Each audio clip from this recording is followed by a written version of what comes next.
6 months ago, I left home. I left my family, my friends, and what I'm used to.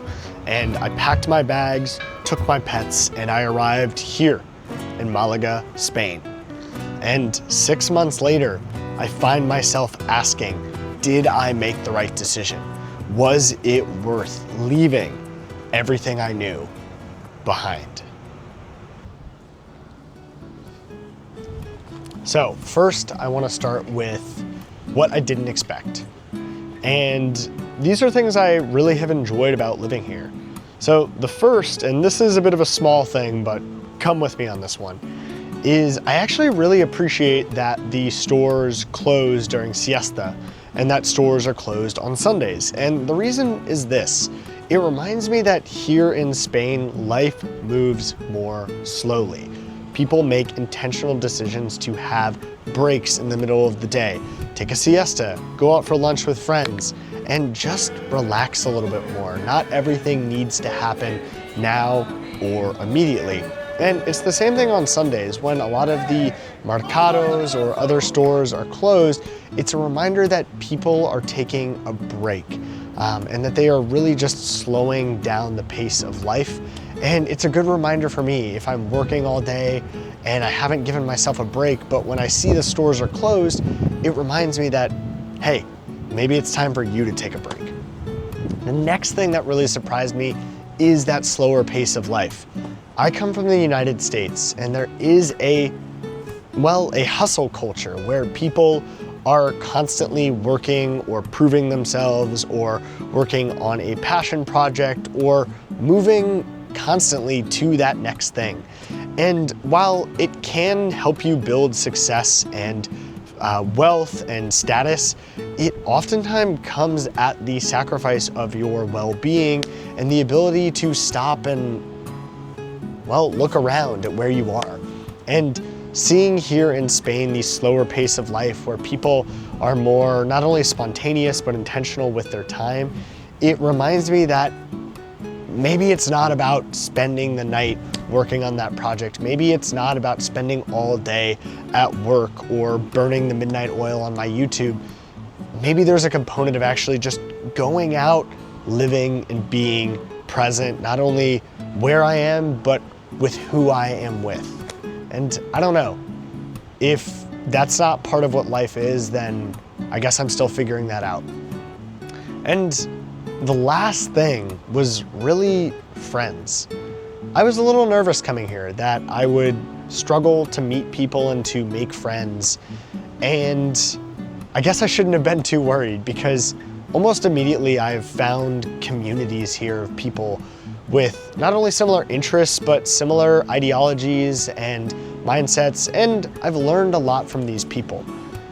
Not only have they invited me to groups and other events, but I've hosted some of those, and I've gotten involved, whether it's with local board game groups or entrepreneurial groups or hiking groups. I mean, I go hiking almost every other weekend with a group of friends here, and it's really special to not only see such wonderful people, but also to potentially meet new people along the way. And suffice to say, friendship and time with new people has not been a problem since I moved here, and it's made this new home feel just like that, a home. So, I want to talk about the challenges because there have been quite a few. And it may surprise you a little bit, right? You think, well, you're living in Spain. Life should be peachy, everything should be sunshine and just wonderful all the time. But that's not always the case. So the first challenge I've run into is the language. And it's for a few reasons. It's maybe not the ones you might expect.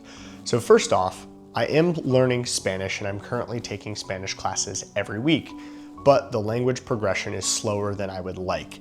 And what's more challenging is that on a day-to-day, I don't necessarily need to use a lot of Spanish. And actually, most of my job and interactions, I just need the basic Spanish to get by.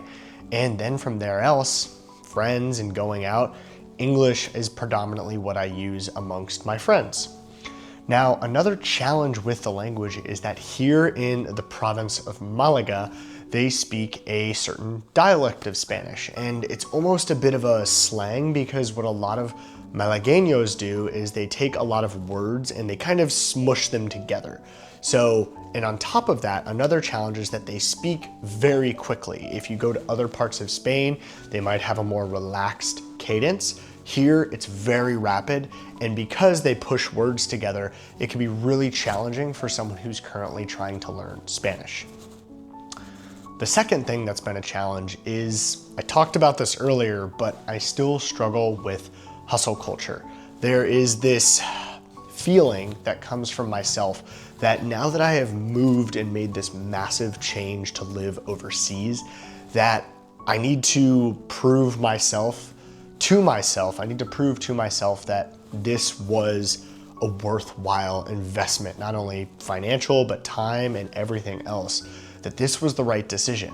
And part of the way I've done that is by investing myself in so many things, whether it is working and spending additional time at my job, or going all in and spending hours on YouTube, or investing in other projects with groups and other events in Spain. Good example is I've decided to help a friend with another YouTube project, and I've also signed up to help lead a hiking group. And while I love all of those things, it has put me back in this behavior and mannerism of hustle culture that is very typical from the United States. And unfortunately, I have found myself burning out on an almost regular basis because of all of these various things that I'm doing. And it's not healthy. I've gotten sick at least once as a result of it, and I found my stress level higher.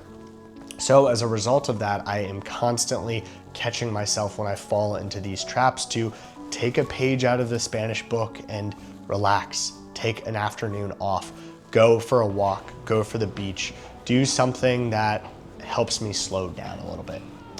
The last challenge, and this one I expected, is loneliness. I've made a lot of friends here, and it's been wonderful to meet people from all over the world, but it doesn't change the fact that I moved to Spain alone, well, besides my cats, but just me, no partner, no friend, no family here, and that's been really hard. There have been a lot of times, a good example was over the holidays where I was here by myself, and while I did get a chance to spend time with friends, I missed my family and my friends from back home. And to be honest, it was really hard. And there are days when I'm feeling that loneliness that I ask myself, did I make the right decision? And it is wonderful to have people here, and I do open up about my loneliness sometimes, but it still doesn't make it easier on those days where it is so lonely.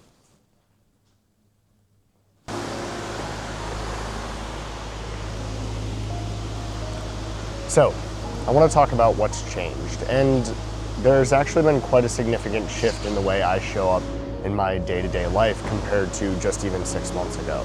So first off, a few things that have changed for me is I am a bit more spontaneous now. When life comes knocking or calling, I am more willing to say yes, because that is something that I want to embody in my day-to-day.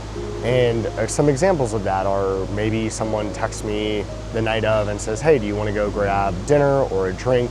Another example might be someone who says, hey, do you want to go do a road trip somewhere? Or, hey, I'm going to this event tomorrow, are you interested?